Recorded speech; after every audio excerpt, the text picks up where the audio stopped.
खबर का रुख करते हैं, जहां पे सरकार ने एसी एलईडी की पीएलआई स्कीम के लिए फिर से आवेदन मंगाने का फैसला किया है।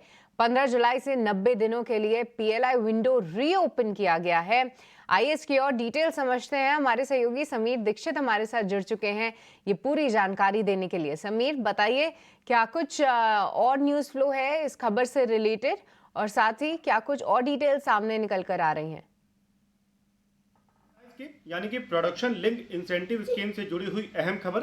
सरकार ने व्हाइट गुड्स में एसी कंपोनेंट मैन्युफैक्चरिंग और एलईडी कंपोनेंट के लिए जो पीएलआई स्कीम है उसमें आवेदन मंगाने की तारीख को और आगे बढ़ा दिया है। 90 दिनों के लिए इस विंडो को दोबारा खोला गया है, जो कि 15 जुलाई से इसकी शुरुआत होगी।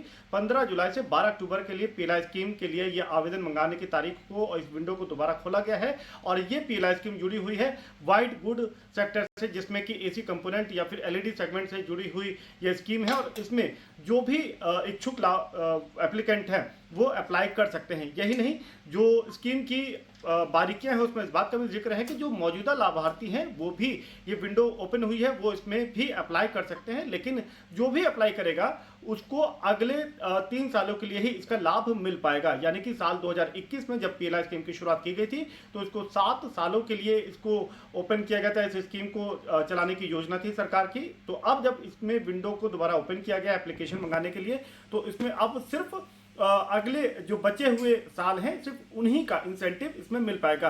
तो सरकार को उम्मीद है कि इसमें नए प्लेयर्स भी आएंगे और ये मेक इन इंडिया मिशन के लिए काफ़ी मददगार साबित होगा। और इस सेगमेंट में, व्हाइट गुड सेगमेंट में, जो आत्मनिर्भरता की सरकार की कोशिश है कि यहीं पर सामान बने और वो डोमेस्टिक कंजम्पशन के लिए पर्याप्त मात्रा में उपलब्ध हो पाए, इंडस्ट्री अपने पैरों पर खड़ी हो पाए, तो उसके लिए सरकार ने एक अहम कदम उठाया है, जिसमें व्हाइट गुड्स, एसी कंपोनेंट और एलईडी कंपोनेंट के लिए सरकार ने व्हाइट गुड सेगमेंट में पीएलआई स्कीम में आवेदन मंगाने की तारीख को और आगे बढ़ाया है। इस विंडो को दोबारा ओपन किया गया है और तारीख आपको दोबारा बता देता हूं कि 15 जुलाई से 12 अक्टूबर के लिए, यानी कि 90 दिनों के लिए इस विंडो को ओपन किया गया है। और आप अगर इस स्कीम का लाभ उठाना चाहते हैं तो आप अप्लाई कर सकते हैं।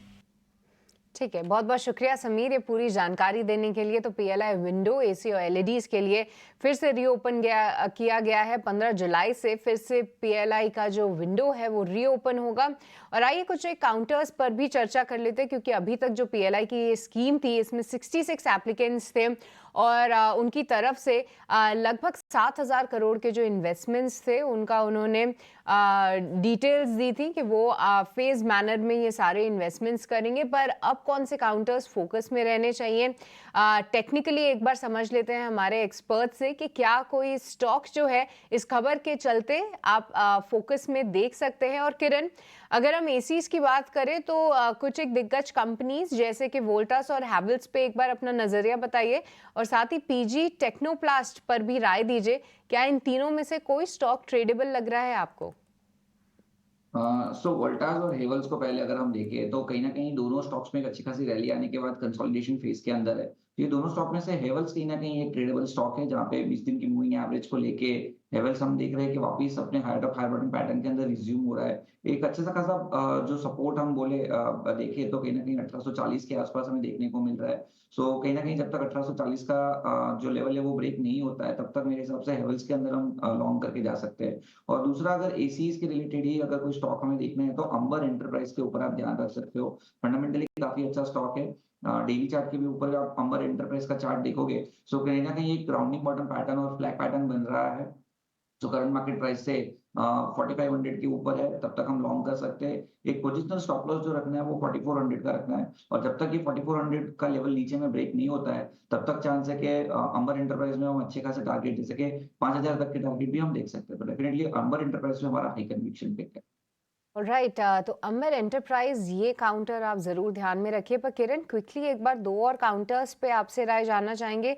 डिक्सन टेक्नोलॉजीज, ये एलईडीज के लिए ये काउंटर फोकस में रह सकता है। हालांकि एक जबरदस्त मूव इस काउंटर ने ऑलरेडी दिखाया है, पर क्या अभी भी ये स्टॉक स्ट्रॉन्ग है चार्ट्स पे? और साथ ही क्रॉम्पटन ग्रीव्स, यहाँ पर भी अपनी राय दीजिए।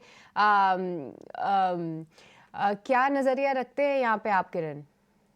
सो डिक्सन की अगर हम बात करें तो एक आपने जैसे बताया अच्छा खासा एक होलिस्टिकली बुल रन हमने देख लिया है। अगर लास्ट जून की बात करें तो स्टॉक 3000 के आसपास था, अभी स्टॉक 12000 के आसपास है, तो अच्छा खासा रिटर्न 4 टाइम्स हमने देख लिया है। तो करंट मार्केट प्राइस पे तो ऐसा कोई करंट फ्रेश बाइंग का व्यू नहीं है। कहीं न कहीं मोमेंटम इंडिकेटर भी एक्सट्रीम ओवरसोल्ड ओवरबॉट टेरिटरी में है। तो मेरे हिसाब से जिनके पास है वो होल्ड रख सकते हैं। कोई भी गिरावट आती है तो गिरावट में हम बाई का सोच सकते हैं। एक पोजिशनल स्टॉप लॉस जो यहाँ बन रहा है वो 11400 का बन रहा है। अगर 11400 का लेवल ब्रेक हुआ तो ये स्टॉक में कुछ प्रॉफिट बुकिंग आ सकती है, अदरवाइज तब तक बाय ऑन डिप्स की ही स्ट्रैटेजी रहेगी। करंट मार्केट प्राइस पे तो हम बाई नहीं बोलेंगे, कहीं ना कहीं कोई डिप आता है तो वहां पे लॉन्ग कीजिए। प्रॉब्लम रिस्क की अगर हम बात करें तो कहीं ना कहीं ये चार्ट पैटर्न जो डेली चार्ट के ऊपर हम देख रहे हैं, अपने प्रीवियस रेजिस्टेंस मतलब सितंबर 2022 में ये स्टॉक 420 के ऊपर ट्रेड कर रहा था। उसके बाद एक होलिस्टिकली डाउनफॉल हमने देखा है, 250 240 के आसपास बॉटम बना के वापस ये अभी 420 के आसपास है।